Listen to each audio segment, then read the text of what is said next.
नमस्कार, मी रवि कुमार. जवाब तो आपको देना होगा बोल सरकार या सदरात 85 आवाजच्या का स्पेशल रिपोर्ट मध्ये आपलं स्वागत. कशा आहात आपण? मजेत ना? मजेत राहा, हिट राहा, फिट राहा आणि हो, आरोग्याची काळजी घ्या. चला तर मग विषयाकडे वळूया. काल 26 जानेवारी भारताचा प्रजासत्ताक दिन म्हणजे या देशाचं संविधान हे ज्या दिवशी स्वीकारून अंमलबजावणीसाठी घेतलं गेलं तो दिवस आणि त्या दिवसापासून हा देश प्रजासत्ताक झाला. स्वाभाविकपणाने प्रजासत्ताक होण्यामध्ये आणि या देशाचं संविधान बनवण्यामध्ये ज्यांना संविधानाचे निर्माते आपण असं म्हणतो त्या महामानव डॉक्टर बाबासाहेब आंबेडकर यांच्या प्रती संपूर्ण देशाने कृतज्ञता व्यक्त करण्याचा दिवस. आणि अशा दिवशी देशभर जिल्ह्यांमध्ये प्रजासत्ताक दिन साजरा होतो. जिल्हाधिकारी असतात, महानगरपालिकांमध्ये होतं, तिथं महापालिकेचे आयुक्त असतात. नाशिक जिल्ह्यामध्ये या वेळेला आणि प्रत्येक जिल्ह्यांमध्ये पालकमंत्री असतात त्या त्या जिल्ह्यांचे. नाशिकमध्ये या वेळेला या प्रजासत्ताक दिनाच्या कार्यक्रमाला पालकमंत्री नसलेले कुंभमेळा मंत्री नावाचं एक बेकायदेशीर असंवैधानिक पदावरती बसलेला जळगावचा केळीवाला गिरीश महाजन हजर होता. आणि तो प्रजासत्ताक दिनाचा कार्यक्रम झाला, राष्ट्रगीत वगैरे झालं. ते झाल्यानंतर गिरीश महाजनांनी जे काही बोलले आणि नंतर त्यांनी घोषणा दिल्या. तर त्यामध्ये त्यांनी डॉक्टर बाबासाहेब आंबेडकर यांच्या नावाचा उल्लेखही केला नाही. त्यामुळे संतापून त्या ठिकाणी उभ्या असलेल्या म्हणजे तिथं जे अनेक पोलीस कर्मचारी असतात, वन विभागाचे कर्मचारी होते, हे सगळे आपापल्या गणवेशात त्या कार्यक्रमाला हजर होते. त्या कार्यक्रमाला हजर असलेल्या वन विभागाच्या एक कर्मचारी त्यांना सॅल्यूटच केला पाहिजे, सलाम आहे. माधवी जाधव हे त्यांचं नाव. आणि त्यांनी त्या ठिकाणी जो आवेशपूर्णरित्याने पहिल्यांदा त्यांनी घोषणा दिल्या डॉक्टर बाबासाहेब आंबेडकरांच्या नावाने आणि त्यानंतर त्यांनी गिरीश महाजन यांनी माफी मागितली पाहिजे हे त्या ठिकाणी बोलल्या. आणि त्यांनी फार चूक केली. त्या काय म्हटल्या हे आधी ऐकून घ्या. तो संविधानाला कारणीभूत आहे, त्याला तुम्ही संपवायला निघालाय. पालकमंत्र्यांची फार मोठी चूक आहे मॅडम, माफी मागणार नाही, पण पालकमंत्र्यांची पत्रात घ्यावी.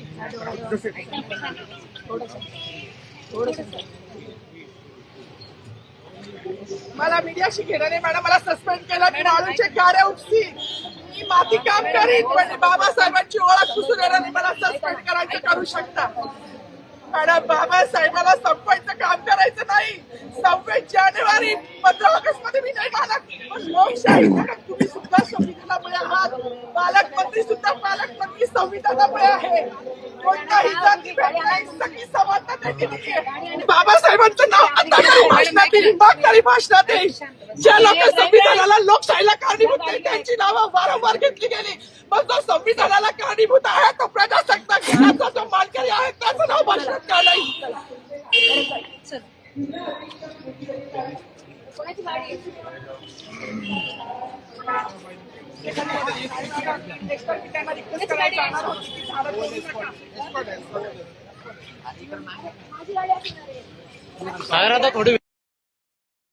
या महिला अधिकारी म्हणजे पहिल्यांदा त्यांनी हे सांगितलं की यांनी फार मोठी चूक केलेली आहे.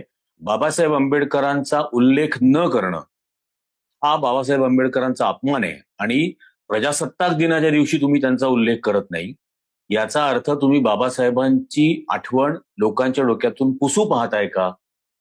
आणि असं असेल तर आम्ही याला विरोध करणार, मी याला विरोध करणार, हे सगळं त्या बोलल्या. आणि मला नोकरीची पर्वा नाही, मला सस्पेंड करून टाका, मी माती उतरवायचं काम करेन, हे सुद्धा त्या बोलल्या. त्यामुळे या तत्वांसाठी, डॉक्टर बाबासाहेब आंबेडकरांच्या सन्मानासाठी आणि बाबासाहेब आंबेडकरांनी भारतातल्या नागरिकांना, सर्व जाती धर्माच्या नागरिकांना, विशेषतः महिलांना बाबासाहेब आंबेडकरांनी या संविधानाच्या निमित्ताने जे हक्क आणि अधिकार दिले त्याच्याबद्दलची कृतज्ञता इतकी पक्की आहे की नोकरीवर सुद्धा पाणी सोडण्याची या माधवीताईंनी माझी तयारी दाखवली.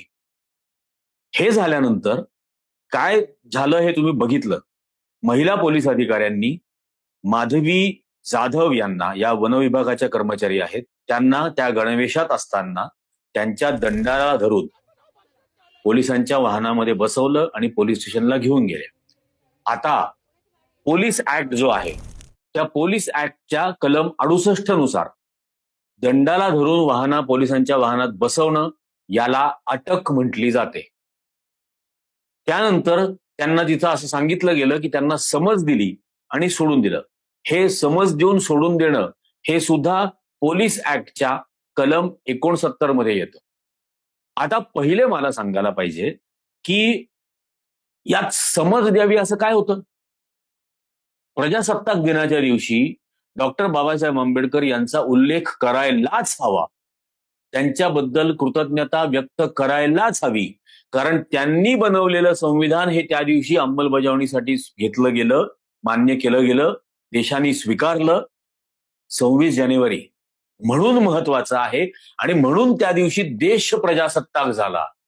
तर ज्या डॉक्टर बाबासाहेब आंबेडकरांनी लिहिलेल्या संविधानामुळे हा देश प्रजासत्ताक झाला, त्या दिवशी बाबासाहेबांची आठवण काढायची नाही. आणि याच्यानंतर त्यांनी माफी मागावी मंत्र्यांनी, या जळगावच्या केळीवाल्यांनी, म्हणून जर अपेक्षा व्यक्त केली तर त्यात काय गैर आहे, त्यात समज देण्यासारखं काय आहे. याच्यावरती तो केळीवाला काय बोलला हे ऐका. सामाजिक समरसता जोपणारा कार्यकर्ता आहे. मी संघाच्या मुशीत वाढलेलो आहे, ते मला माहित आहे काय काय नाही. आणि म्हणून मला असं वाटतं की सगळ्यात मोठा पुढाकार घेणारा माणूस मी. हा म्हणतो नीट समजून घ्यायला हवं आता. आणि आता म्हणूनच आता या वाक्यांचा पंचनामा. हा असं म्हटलाय की मी संघाच्या मुशीतून तयार झालो आणि सामाजिक समरसता काय असते हे मला चांगलं माहिती. आता या केळीवाल्याला हे सांगायचंय की या देशाचं संविधान समानता शिकवतं. समानता, इक्वॅलिटी, समरसता नाही. त्यामुळे संघाची समरसता ही वेगळी. संघाच्या समरसतेचा अर्थ असा की जातींची उतरंड होती तशीच राहणार, चातुर्वर्ण व्यवस्था होती तशीच राहणार, फक्त एकमेकाशी समरसून राहायचं, हा त्या समरसतेचा अर्थ. आणि संविधान असं सांगतं की सर्व जाती, सर्व धर्म एक समान.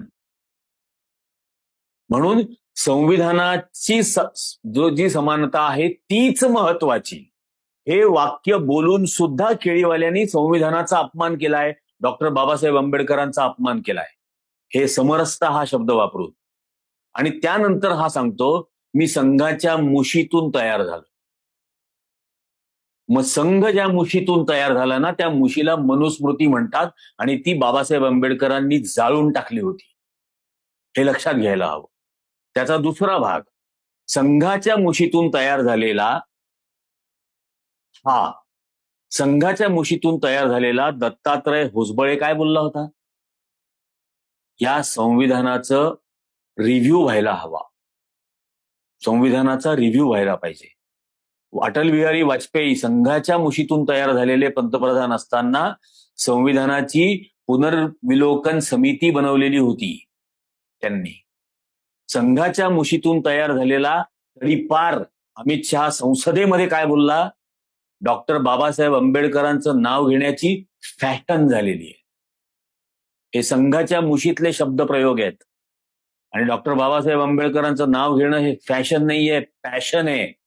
ते पॅशनच असायला हवं या देशाचं. पण या संघाच्या मुशीतून तयार झालेल्यांना हे कळत नाही. ही अशी अनेक उदाहरणं आहेत. याच्यानंतर तो हरियाणाचा 2 वेळेला मुख्यमंत्री होता आणि आता केंद्रीय मंत्री आहे मनोहरलाल खट्टर, तो काय बोलला होता, बाबासाहेब आंबेडकरांनी एकट्याने संविधान लिहिलेलं नाही, हे तो बोलला होता. थोडा तरी इतिहासाचा अभ्यास करा रे येड्यांनो, नीट अभ्यास करा आणि कोण लिहित होतं हे तपासा. ही अशी उचलली जीवन लावली टाळ्याला, हे संघाच्या मुशीतून आलेल्या लोकांची वाक्य असतात. तो नागपूरचा गुरांचा डॉक्टर, संघाचा प्रमुख मोहन भागवत काय बोलला, Ambedkar believed in the ideology of Hinduism. म्हणजे हिंदुइझमच्या विचारधारेवरती आंबेडकरांचा विश्वास होता असा नागपूरचा कुराणचा डॉक्टर बोललेला आहे संघाच्या मुशीतून. त्यामुळे संघाची मूस काय असते हे गिरीश महाजन सारख्या केळीवाल्याकडून आम्हाला शिकण्याची गरज नाही. ही पहिली गोष्ट. आम्ही संघाच्या मुशीला नीट ओळखतो. ती किती बेईमान होती, ती किती गद्दार होती स्वातंत्र्य आंदोलनात, हे सर्वांना माहिती आहे. ती आजही या देशामध्ये जातीची उतरंड कशी आणू पाहते हेही सर्वांना माहिती आहे. ते आजही बहुजनांना शिक्षणापासून कसं वंचित करू पाहतायत ही संघाची मूस आम्ही ओळखून आहोत. आणि म्हणून या गिरीश महाजन सारख्या माणसांनी हे सांगू नये. ती सगळी बडबड करत असताना तो नंतर असं बोलला की मी दरवर्षी आंबेडकर जयंती साजरी करतो, त्या दिवशी मी निळा शर्ट घालून जातो, मग मी यांच्या घरात जेवतो, मी त्यांच्या घरात जेवतो, विचारत नाही तुला तू कुठे जेवतो. आणि आंबेडकर जयंतीच्या दिवशी आंबेडकरांचीच जयंती असते हे लक्षात ठेव. पण आंबेडकरांच्या जयंतीला सुद्धा तुम्ही संघातल्या मुशीतून आलेल्यांनी काळीमा लावला. त्याच दिवशी या देशाच्या धर्मनिरपेक्षतेवरती हल्ला केला आणि बाबरी मस्जिद तोडली. ज्याही प्रकारे तुम्ही बाबासाहेबांची आठवण पुसण्याचा प्रयत्न केला त्यांच्या महापरिनिर्वाण दिनाच्या दिवशी. त्यामुळे तुम्ही नका हे सांगू की आम्ही संघाच्या मुशीतून आलो आणि मी निळा शर्ट घालतो. हा दिखाऊ कारभार आहे. बाबासाहेबांचं या देशासाठी असलेलं सर्वात मोठं योगदान हे संविधान आहे. आणि ज्या दिवशी संविधान स्वीकारलं गेलं, अंमलबजावणी केली गेली, ज्यामुळे हा देश प्रजासत्ताक झाला, त्या दिवशी त्यांचा ऋण मानणं, त्यांचे उपकार मानणं, त्यांचा उल्लेख करून कृतज्ञता व्यक्त करणं हे कर्तव्य आहे. आणि ते बरोबर त्या दिवशी यांनी पार पाडलं नाही. त्यांनी असं सांगितलं की मी तिथं घोषणा दिल्या, भारत माता की जय, वंदे मातरम आणि छत्रपती शिवाजी महाराज की जय. मग या तिघांमुळे, या तीन गोष्टींमुळे फक्त हा देश प्रजासत्ताक झाला का? प्रजासत्ताक होण्याचं सर्वात मोठं योगदान जे आहे डॉक्टर बाबासाहेब आंबेडकरांचं, ते मात्र तुम्ही उल्लेख नाही केला. आणि संघाच्या मुशीतून अनुल्लेखातून अवज्ञा करणं म्हणजे उल्लेखच करायचा नाही आणि अपमान करायचा, हे अनुल्लेखातून अवज्ञा हाही प्रकार माहिती आहे. आम्ही आरपार ओळखतो संघाला आणि या संघोट्यांना. आणि म्हणून हे लक्षात ठेवलं पाहिजे की हा गिरीश महाजनांनी डॉक्टर बाबासाहेब आंबेडकरांचा उल्लेख न करणं, कृतज्ञता व्यक्त न करणं हा अनुल्लेखातून केलेला अपमान आहे. आणि समरसतेचा उल्लेख करणं हा धडधडीत संविधानाचा आणि बाबासाहेबांचा अपमान आहे. याच्या व्यतिरिक्त यांनी बरेच तारे तोडलेले आहेत यापूर्वी.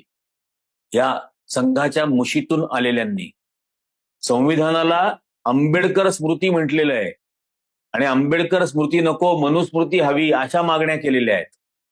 आणि हे सर्व ओळखून या रणरागिणींनी, ज्या डॉक्टर बाबासाहेब आंबेडकरांनी सांगितलं की शिक्षण हे वाघिणीचं दूध असतं, तर वाघिणीचं दूध पेलेली ही भगिनी गुरगुरली. वाघीण कशी गुरगुरते हे माधवी जाधवांनी दाखवून दिलेलं आहे. आज गरज आहे की या केळीवाल्याचा राजीनामा मागायला हवा. हा ऑलरेडी नाशिकचा विध्वंस करायला निघालेला आहे. नाशिकचा पालकमंत्री नसताना तो नाशिकला मुद्दाम हजर राहिला, हाही नाशिककरांचा अपमान आहे. हा कुंभमेळा मंत्री नावाच्या असंवैधानिक पदावरती बसतो. असं कुठलंही खातं आणि मंत्रालय नाही. याला कुंभमेळा मंत्री करून ठेवलेला आहे. याचा हा नाशिकचा नाश करेल या कुंभमेळ्याच्या निमित्ताने. आणि कुंभमेळ्याला धर्माच्या दिशेने येण्याचा प्रयत्न केला तो तर या नालायकांना अधिकारच उरलेला नाही, ज्या वेळेला शंकराचार्यांवरती हल्ला केला प्रत्यक्ष. त्यामुळे आता यांनी तर धर्माचं नाव सुद्धा काढू नये. याच्या नंतर शंकराचार्यांवरती हल्ला करून यांनी स्वतःचा जोडा स्वतःच्या थोबाडात मारून घेतलेला आहे. आणि हे दाखवून दिलेलं आहे की हिंदू धर्म आणि हिंदुत्व या दोन गोष्टींशी यांचा कवडीचाही संबंध नाही. यांना फक्त आणि फक्त यांचा राजकीय अजेंडा, जो मनुस्मृतीचा अजेंडा आहे, तोच राबवायचा आहे. आणि यांच्या विरोधामध्ये प्रत्यक्ष शंकराचार्य बोलले तर त्यांनाही मारहाण केली जाईल, त्यांच्या सगळ्या साधू आणि भक्तांना सुद्धा मारहाण केली जाईल. हे बघितलंय अख्ख्या देशाने उदाहरण. आणि म्हणून आज या माधवी जाधव या महिलेचा अत्यंत अभिमान वाटतो आणि यांच्या पाठीशी संपूर्ण महाराष्ट्राने उभं राहणं गरजेचं आहे आणि या केळीवाल्याचा राजीनामाच मागितला पाहिजे. हे दिलगिरी बिलगिरी फालतू शब्द आहेत, अजिबात नाही. सबस्टेल हात जोडून संपूर्ण महाराष्ट्राची माफी आणि जो अपराध केलेला आहे, अनुल्लेखातून अवज्ञा करण्याचा, अपमान करण्याचा, त्याच्याबद्दल राजीनामा, या दोनच गोष्टी होऊ शकतात. आणि हे माधवी जाधव या रणरागिणींनी हे दाखवून दिलेलं आहे की आजही तत्वांसाठी, मूल्यांसाठी वाटेल तो त्याग करायला ही विचारसरणी तयार आहे. अत्यंत अभिमान वाटतो माधवीताई तुमचा.